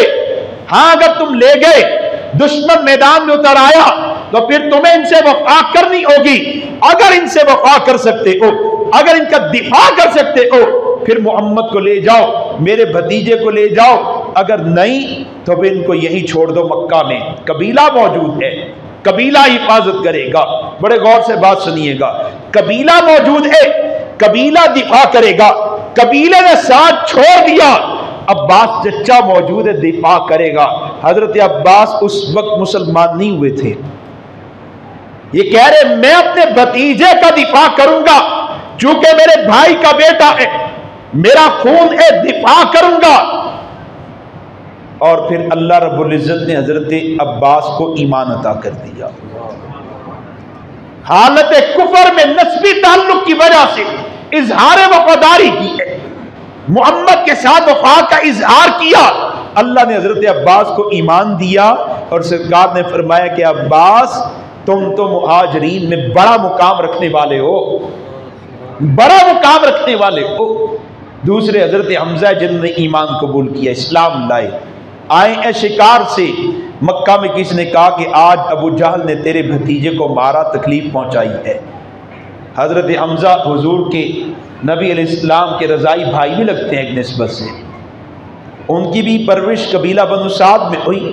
जैसे दोस्त भी है, जैसे सुना कि मेरे भतीजे की तौहीन की है, दौड़े अबू जहल की तरफ, बरछा मारा खबीस कंजर को, मेरे भतीजों को तकलीफ पहुंचाता है। और ये वफाए रसूल नहीं है, वफाए मोहम्मद है, अपने भतीजे से वफा है। वो तो रसूल मानते नहीं, अभी वफा हालत कुफर में की है, अल्लाह ने ईमान अता कर दिया है और शुहदा का इमाम बना दिया है। आपकी फुफ्फियों में से एक फुफ्फी ईमान लाई, सैयदा सफिया। जब आप सफा पे चढ़े, कौम को दावत दी, तो आपका सगा चच्चा झुका है, पत्थर उठा के हुजूर को मारने लगा। तो सैयदा सफिया बहन ने भाई का हाथ पकड़ा, पत्थर फेंका है नीचे और कहने लगी मेरे भाई के बेटे को मारते हो, मेरे भतीजे को मारोगे। हालत कुफर में सैयदा सफिया अपने भतीजे के दिफा में खड़ी हुई है। अल्लाह ने सैयदा सफिया को ईमान अता कर दिया है, ईमान दिया। और जिसने पत्थर उठाया उसका अंजाम देखिए, तब्बत यदा अबी लहब व तब। ये चच्चा है, मोहम्मद का मुखालिफ हुआ, कहां पहुंचा है, वो फुप्पी है, हुजूर के हक में बोली है, कहां मुकाबला है। नबी अलैहिस्सलाम से जो वफा करने वाला है, अल्लाह उसे अता करने वाले हैं। और दोस्तों, नबी से वफा, पूरी वफा का मतलब ये है कि नबी के पूरे हुकूक अदा किए जाएं। आखिरी बात की तरफ जा रहा हूं, नबी अलैहिस्सलाम के सारे हुकूक अदा किए जाएं। ईमान लाए, ईमान के बाद नबी से मोहब्बत, नबी अलैहिस्सलाम की इताअत, नबी अलैहिस्सलाम की इत्तिबा, नबी अलैहिस्सलाम का अदब, नबी अलैहिस्सलाम की सीरत का मुताला, नबी अलैहिस्सलाम की अजमत को दिल में उतारना, सारे हुकूक अदा किए जाए। लेकिन ईमान के बाद मुसलमान के जिम्मे बहुत बड़ा हक है कि मुसलमान सरकार की इज्जत, सरकार की नामूस, सरकार की खत्म नबूवत का दिफा करे। सबसे बड़ा हक, ईमान ला चुके, अब मोहम्मद से वफा करो, नबी की इज्जत, खत्म नबूवत का दिफा करो। एक एक ईमान लाना जरूरी है, इशाअत करना जरूरी है, दिफा करना बहुत जरूरी है। ईमान के बाद दिफा बहुत जरूरी है, इशाअत से भी ज्यादा जरूरी कमली वाले की इज्जत का दिफा है, नबी की खत्म नबूवत का दिफा है, तहफ़्फ़ुज़ है। और ये दिफा होता है दुश्मन के मुकाबले में, इशाअत होती है मुसलमानों में। मैंने माना हुजूर नबी, मैंने माना आप खातमुल अंबिया, मैंने माना अल्लाह ने आपको कमालात अता किए, अजमत अता की कि सारे अंबिया के सारे कमालात, सारे दर्जात, सारी सिफात तराजू के एक पलड़े में रख ली जाए, दूसरी तरफ इमामुल अंबिया के कमालात को रखा जाए तो हुजूर के कमालात वाला पलड़ा झुक जाएगा। अल्लाह ने आपको पूरी मखलूक पर फजीलत, अजमत अता की है, मैं मानता हूं। इस मानने के बाद मुझे नबी तकाजा क्या करते हैं, अब इसकी दावत दो। बताओ हुजूर नबी है, बताओ हुजूर खातमुल अंबिया है, बताओ हुजूर को अल्लाह ने अजमत कमालात अता किए हैं। और इसके बाद इन कमालात का दिफा भी करो कि जब कोई कुत्ता नबी की इज्जत पर भौंके, बकवास करे, तो फिर नबी के दिफा के लिए, नबी की इज्जत के दिफा के लिए मैदान में आ जाओ। नबी की खत्म नबूवत के दिफा के लिए मैदान में आ जाओ। बेटा मां को मानता हो, मां की इज्जत को मानता हो, लेकिन मां की इज्जत का दिफा ना करता हो, मां की इज्जत का दिफा ना करे और खिदमतें करे, फल दे, जूते दे, कपड़े दे, लेकिन जब बात इज्जत की आए डर जाए, बुज़दिली दिखा जाए कि यार दुश्मन तो बड़ा मजबूत है, दुश्मन तो बड़ी कुव्वत वाला है, गया झगड़ा ना हो जाए, मेरी तिजारत खराब ना हो जाए, मेरी जमींदारी खराब ना हो जाए, मेरे मामलात ना खराब हो जाए। इस वजह से वो हुजूर की इज्जत का दिफा नहीं करता, मानता है, इशाद भी करता है, अपनी औलाद को, दोस्तों को बताता है हाँ हुजूर आखिरी नबी है, मुनकिर काफिर है, हाँ हुजूर की अज़मत है, मुनकिर काफिर है, लेकिन दिफा नहीं करता। जब वक्त आए दुश्मन के मुकाबले में उतरता नहीं है।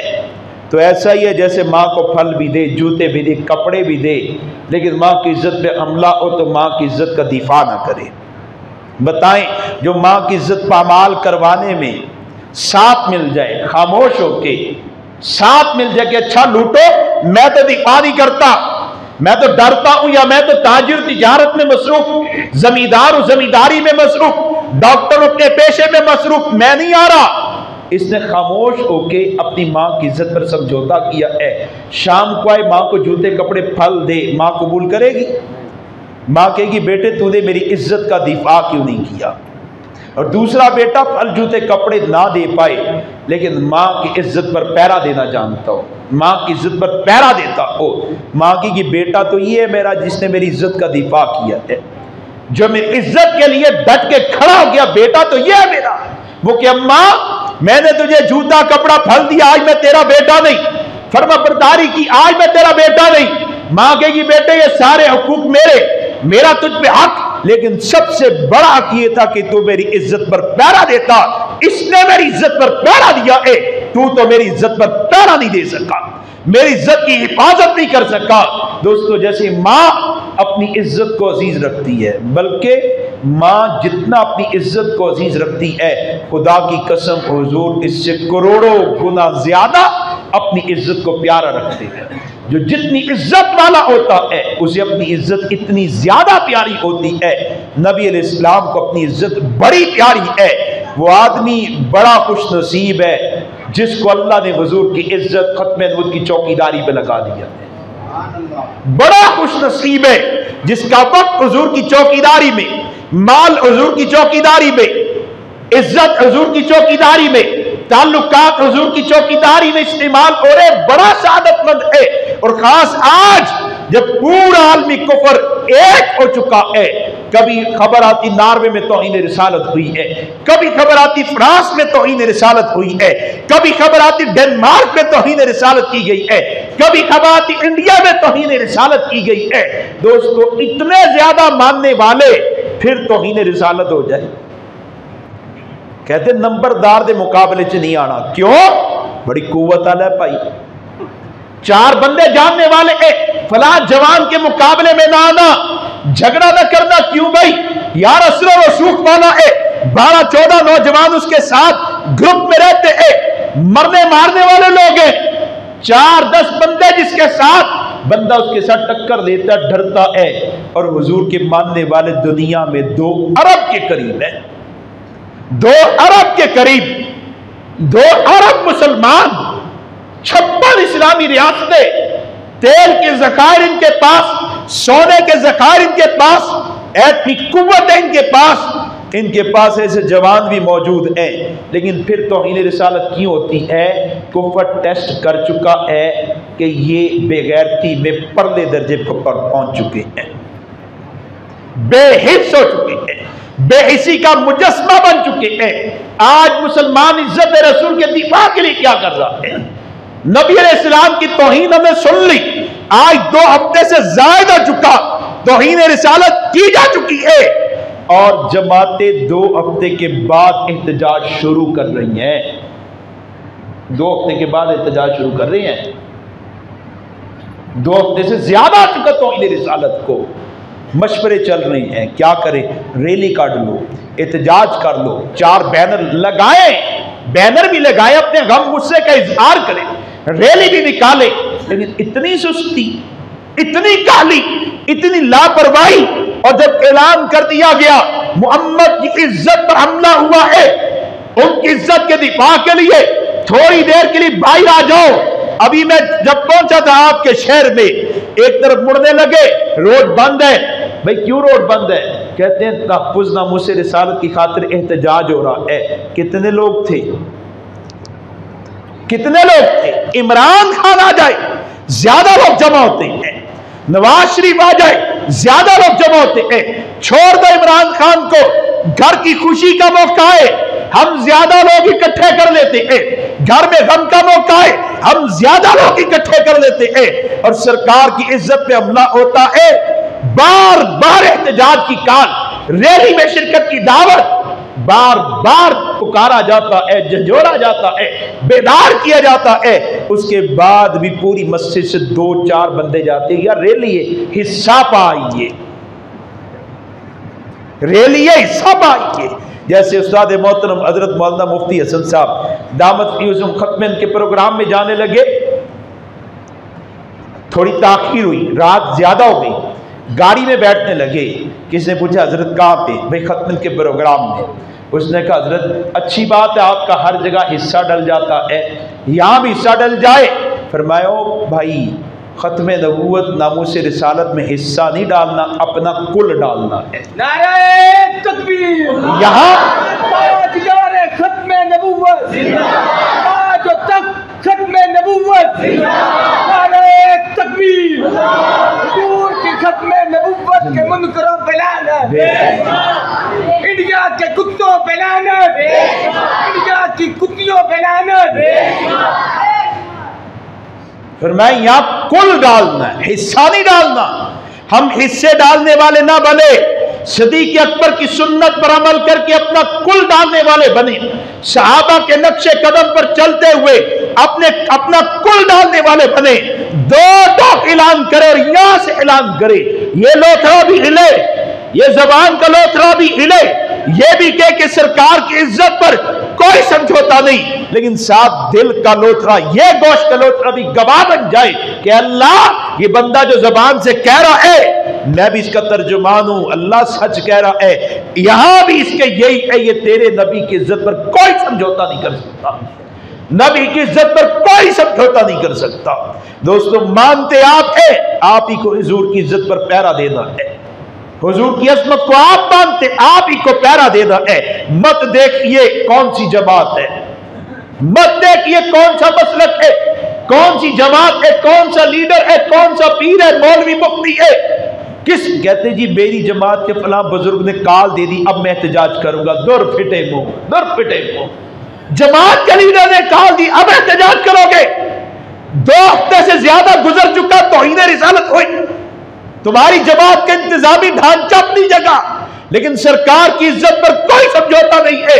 अगर तौहीन रिसालत हुई, कोई साथ चले या न चले, मुझे पीर उस्ताद बाप कहे या न कहे, मैंने सरकार की इज्जत पर पहरा देना है, सरकार की खत्म नबूवत पर पहरा देना है। मुल्क पाकिस्तान में अभी भी एक लिस्ट लंबी पड़ी हुई है जो देख रहे हैं जी फला जमात ने भी एहतजाज करता, फला ने भी करता, फला ने भी करता, असी भी अपना हिस्सा पा जाइए, असी भी अपना हिस्सा पा जाइए। दोस्तों आप सुनने वाले हैं, आप नीयत पक्का इरादा और अकीदा बना के जाए, कोई काल करे या ना करे, किसी की तरफ से एहतजाज हो या ना हो, बात नबी की इज्जत की आएगी, खत्म नबूवत की आएगी। मैं मैदान में आऊंगा, जबान चलाऊंगा, पैगाम पहुंचाऊंगा, नबी की इज्जत के लिए आवाज को बुलंद करूंगा, किरदार अदा करूंगा, उम्मत को बेदार करूंगा। मैं शुब्बान खत्म नबूवत से वाबस्ता हूं, शुब्बान खत्म नबूवत से वाबस्ता इंतजामी तौर पर। मेरी जमात का मशवरा चला और उससे पहले ही मैं सरकार की इज्जत के लिए अपनी तारीरें चला चुका, बात चला चुका, अपना पहले ही काम शुरू कर दिया। इंतजामी मामला चलते रहे, जब बुलाओगे साथ देंगे। मेरा बहावल नगर परसों प्रोग्राम है, ईशा के बाद प्रोग्राम था, पहले प्रोग्राम था। मैंने अपने दोस्तों को कहा प्रोग्रामों को बंद कर दे, पहले ले आए। लाहौर में रैली है, मैं रैली में जाऊंगा, प्रोग्राम छोड़ के मैं रैली में जा रहा हूं, लेकिन मैंने रैली का इंतजार नहीं किया, मैंने जमात के मामलात का इंतजार नहीं किया। जमात जब जो कहेगी करूंगा, जहां तक कर सका करूंगा, लेकिन सरकार की खत्म नबूवत इज्जत पर खामोश हो जाए, इंतजार करें। ये इंतजार मैं समझता हूं कि मेरे ईमान की मुनाफी है। मां की इज्जत पे हमला हो, सात भाई के यार मशवरा चल रहा है, करेंगे करेंगे करेंगे, मैं कहूंगा ठीक है तुम्हारा मशवरा चलता रहे, मैं तो मां की इज्जत के दिफा के लिए जा रहा हूं भाई, मैंने तो मां की इज्जत पर पहरा देना है। काश उम्मत के ईमान का लेवल ऊंचा आ जाए, ऊपर हो जाए, मेरी बातों को बगावत में समझा जाए, जमातों के मिजाजों की खिलाफ वर्जी न समझा जाए, ईमान पर परखा जाए, अपनी जिम्मेदारी समझा जाए। तो आपने से हर एक फर्क कहेगा हाँ यार बात सरकार की इज्जत की हो तो बर वक्त इकदाम होना चाहिए। बर वक्त फिर जुमों का भी इंतजार नहीं करना चाहिए कि जुमे नमाजी ज्यादा आ जाएंगे तो जाके बाहर एहतजाज करो, कोई भी ना आए भाई, 10 बंदे जमा कर लो, 10 बंदे जिसके अंदर जितनी गैरत है जमा हो, निकले, फिर इंतजार नहीं हो सकता, अल्लाह की कसम फिर इंतजार नहीं हो सकता, फिर तो हमने कुव्वत का मुजाहरा करना ही करना है, निकलना है। मेरी आवाज मेरे खुलूस की वजह से अल्लाह कबूल कर लेंगे। सहाबा के मजमों को देख ले आप, वो मजमे है तब भी इज्जत रसूल के दिफा के लिए मैदान में, अकेले है तब भी मैदान में। हजरत हबीब इब्ने ज़ैद अकेले थे, मदीना मुनव्वरा से 900 किलोमीटर दूर मुसैलमा कज़्ज़ाब के 40,000 जंगजू मौजूद है, अकेला सहाबी मुसैलमा कहता है, अकेला सहाबी मुसैलमा को कहता है मुसैलमा पैगंबर के बाद तेरा दावा नबूवत करना बकवास है, मेरे कान कोई नहीं सुनते, मेरे कान कोई नहीं सुनते। उस खबीस ने ये हाथ कटवा दिया हजरत हबीब का, लेकिन मौक़िफ़ नहीं बदला सका। फिर ये बाजू कट गया, नजरिया अकीदा नहीं बदला, ये हाथ कटा है। पुकार वो ये पैगंबर अल्लाह के आखिरी नबी है, सरकार के बाद अल्लाह किसी को नबूवत दे मुमकिन नहीं है। मेरे पैगंबर शुमाल वालों के लिए, जुनूब वालों के लिए, मशरिक और मगरिब वालों के लिए, जमीन और आसमान वालों के लिए और क़यामत तक आने वाले हर इंसान के नबी है। आपके बाद दावा नबूवत बकवास कान कोई नहीं सुनते।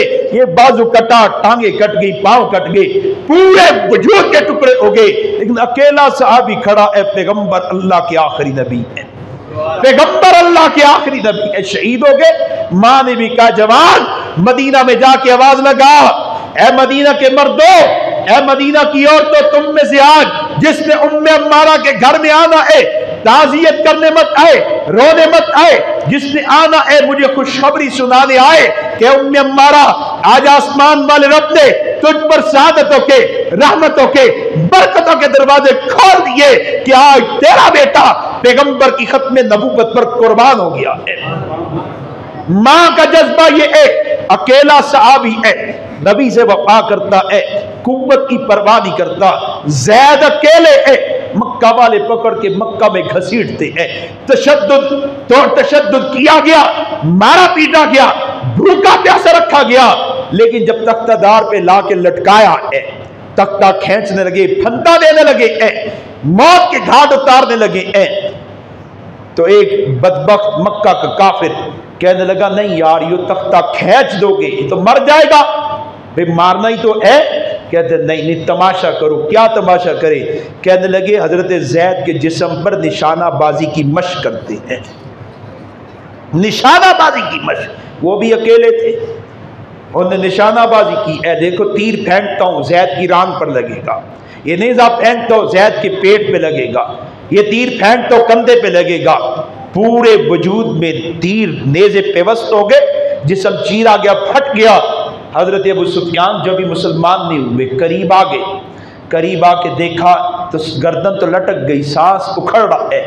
ऐसी हालत में कहने लगे ज़ैद क्या तू इस बात को पसंद करता है कि तुझे यहां से उतार लिया जाए, ये नेज़े तीर बाहर निकाल दिए जाए, इलाज मुआवजा किया जाए, तंदुरुस्त तवाना हो जाए, घर में चला जाए, बीवी बच्चों के साथ खुशो खुर्रम जिंदगी बसर करे, लेकिन इसके मुकाबले में तेरे पैगंबर को तख्तादार पर लिखा दिया जाए। हजरत अबू सुफियान भी जानते ऐसा मुमकिन नहीं है, ज़ैद भी जानते ऐसा नहीं किया जा सकता, मुमकिन नहीं है। लेकिन जज्बात देखिए, फरमाने लगे मक्का के काफिरों तुम ये बात कहते हो कि मैं तंदुरुस्त तवाना घर में रहूं, पैगंबर को तख्तादार पे लटकाया जाए, खुदा की कसम ज़ैद तो इस बात को गवारा नहीं करता कि नबी के पांव में कोई कांटा चुभ जाए, मुकाबले में ज़ैद को आफियत मिल जाए। पांव में कांटा चुभने की तकलीफ बर्दाश्त नहीं है। और आज हम बाज़बान हाल अपने किरदार और अमल से कहते हैं नबी की तौहीन गवारा है, अपना आराम छोड़ना गवारा नहीं है, जमींदारी छोड़नी गवारा नहीं है, तिजारत छोड़नी गवारा नहीं है। हाँ, थोड़ी देर वास्ते किसी वक्त एहतजाज चो बुला लेना, थोड़ी देर के लिए कहीं हमें बुला लेना, और वो भी खुश नसीब जाते हैं जिनके अंदर कुछ बेदारी होती है, कुछ एहसास जिम्मेदारी होती है। अकेले सहाबी हैं दोस्तों, खत्म नबूवत नामूस से रिसालत का दिफा किया, नबी से वफा की है। आज तो जब कोई निकलता है तो अकेला नहीं रहता।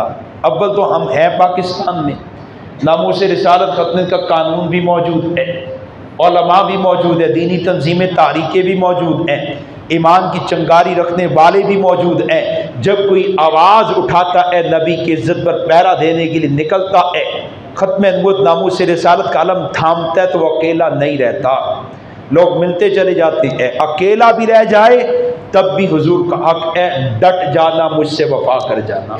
मैंने आखिरी बात करने लगा, मैंने अभी बात क्या की, तब भी हुजूर का हक है। हुजूर फरमाते डट जाना, मुझसे वफा करना, ये हुजूर ही फरमाते हैं। आज जो मैंने बात की मेरा तकाजा तो नहीं, मैंने कहा खत्म का दिफा करो, इज्जत रसूल पर पहरा दो, ये हुजूर का हक है। मैं तो नुमाइंदा बन के आया हूँ। सदा गुंबद खिजरा से उठती है, आप तक पैगाम पहुंचाया जाता है।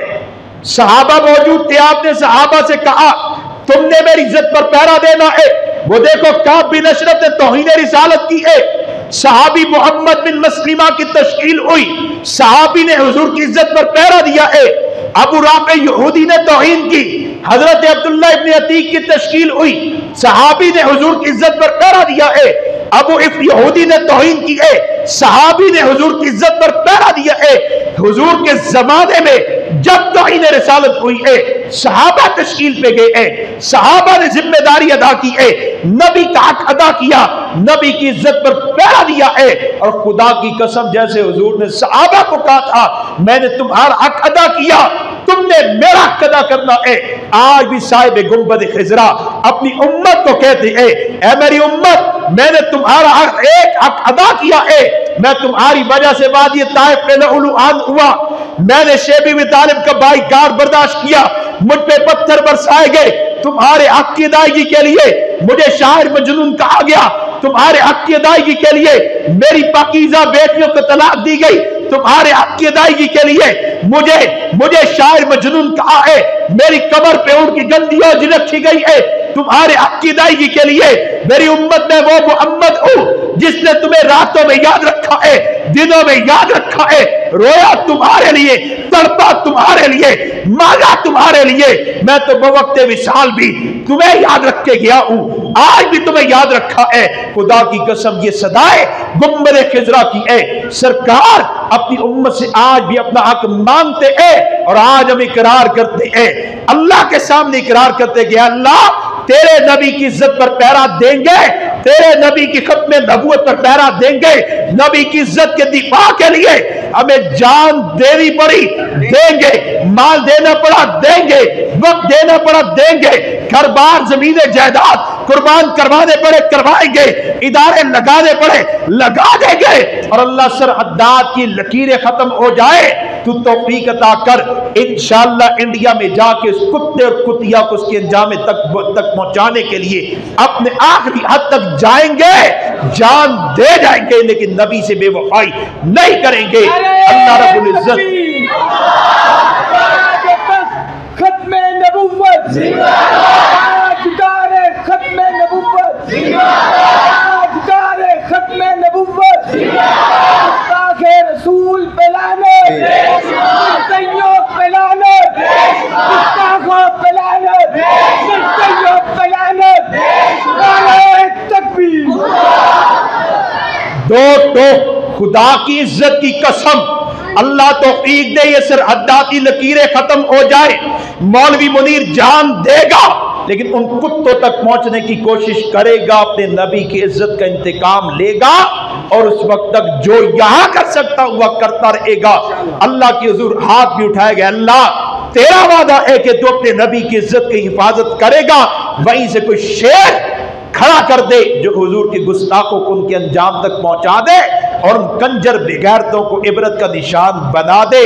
दुआ करते रहे और आज के बाद ये अपने साथ अहद कीजिए कि हम हुजूर को तकलीफ नहीं पहुंचाएंगे, हम खुद हुजूर की सीरत पढ़ेंगे, नबी की सुन्नत पर अमल करेंगे, नबी के दीन का पास रखेंगे, हया रखेंगे, सरकार के दीन का हया रखेंगे, नबी पर दुरूद पाक पढ़ते रहेंगे, सरकार की खत्म नबूवत नामूस रिसालत पर चौकीदारी देते रहेंगे। आज के बाद हम डॉक्टर, जमींदार, हम टीचर, बाप, शौहर सब बाद में है, सबसे पहले हुजूर की उम्मती है, सरकार के नौकर, गुलाम, खत्म नबूवत के चौकीदार हैं। अल्लाह रब्बुल इज्जत इस चौकीदारी को ता दम आखिर निभाते रहने की तौफीक अता फरमाए। जान, माल, वक्त, सलाहियत लगा के एक जिंदा रोशन किरदार अदा करने की तौफीक अता फरमाए। वमा अलैना इल्लल बलाग।